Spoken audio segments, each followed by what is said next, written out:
হেসেলে পড়েছে যুদ্ধের আজ, কপালে চিন্তার ভাঁজ মধ্যবিত্তের। আন্তর্জাতিক বাজারের টানাপোড়েনের জেরে এক ধাক্কায় অনেকটাই বাড়ল রান্নার গ্যাসের দাম। ঘরোয়া এলপিজি সিলিন্ডারের দাম কলকাতায় 939 টাকা ছাড়িয়েছে, আর বাণিজ্যিক সিলিন্ডারের দামও বেড়েছে 144 টাকার বেশি। মধ্যপ্রাচ্যের যুদ্ধের জেরে প্রবল জ্বালানি সংকটে জর্জরিত বঙ্গ। মাত্রাতিরিক্ত গ্যাসের দাম বৃদ্ধি ও সেই পরিস্থিতি মোকাবিলায় কেন্দ্রীয় সরকারের ভূমিকা নিয়ে রাজনৈতিক মহলে নানা জনের মত। ইতিমধ্যেই কেন্দ্রীয় সরকারের দূরদর্শিতা নিয়ে প্রশ্ন তুলেছে রাজ্যের মন্ত্রী শশী পাজা। সংকট মোকাবিলায় কেন্দ্রীয় সরকার ব্যর্থ দাগিয়ে দিয়েছেন ব্যারাকপুরের তৃণমূল সাংসদ পার্থ ভৌমিকও। নরেন্দ্র মোদী এই যে গ্যাসের দামের বৃদ্ধির মাধ্যমে এই যে বলছেন যে ভারতবর্ষের বাইরে পৃথিবীতে যুদ্ধ হচ্ছে, আপনি গৃহযুদ্ধ লাগিয়ে দিয়েছেন। এখন উদ্বেগের কারণ আরো বেড়েছে, এরা কালকে এসমা করেছে, কোনো কিছু দূরদর্শিতা নেই। প্রধানমন্ত্রী ব্যর্থ, পেট্রোলিয়াম মন্ত্রী ব্যর্থ, নইলে যে সমস্ত অয়েল কোম্পানিরা আছে তাদের ম্যানেজমেন্ট ব্যর্থ, কেউ না কেউ তো ব্যর্থ। যার জন্য অনিশ্চয়তার মুখে কারা না ভারতবর্ষের সাধারণ মানুষ।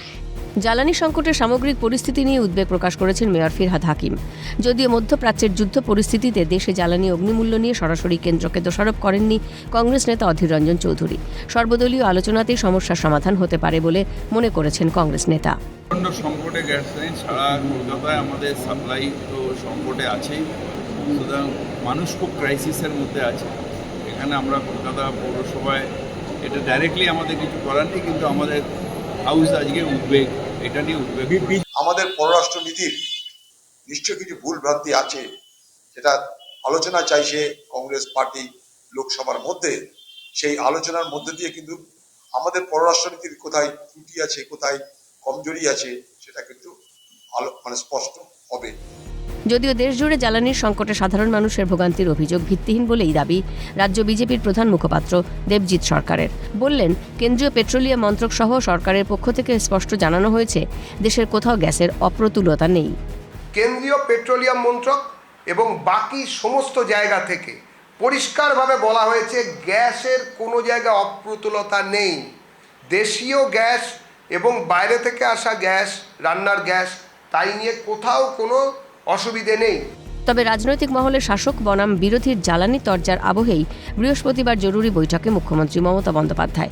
বুধেও এক প্রস্থ বৈঠক করেন মুখ্যমন্ত্রী। বুধবার বিকেলেও তেল সংস্থাগুলির সঙ্গে পৃথক বৈঠক হয়েছে মমতার। বৈঠকে ছিলেন রাজ্যের মুখ্য সচিব নন্দিনী চক্রবর্তীও। এমনকি জানা গেছে, গ্যাসের দাম বৃদ্ধির প্রতিবাদে আগামী সোমবার রাজপথে মিছিলে হাঁটতে পারেন স্বয়ং মুখ্যমন্ত্রী। এলপিজি সরবরাহের চাপ বাড়তেই জরুরি পদক্ষেপ নিয়েছে কেন্দ্রের সরকারও। এসেনশিয়াল কমোডিটিজ অ্যাক্টে আইন প্রয়োগ করে রান্নার গ্যাসের সরবরাহ নিয়ন্ত্রণের সিদ্ধান্ত নেওয়া হয়েছে। সমস্ত রাজ্যের মুখ্য সচিবদের নিয়ে বৈঠকের আয়োজন কেন্দ্রীয় স্বরাষ্ট্র মন্ত্রকের। মূল উদ্দেশ্য মজুতদারি, কালোবাজারি ও কৃত্রিম সংকট রোধ করা। ক্যালকাটা নিউজ।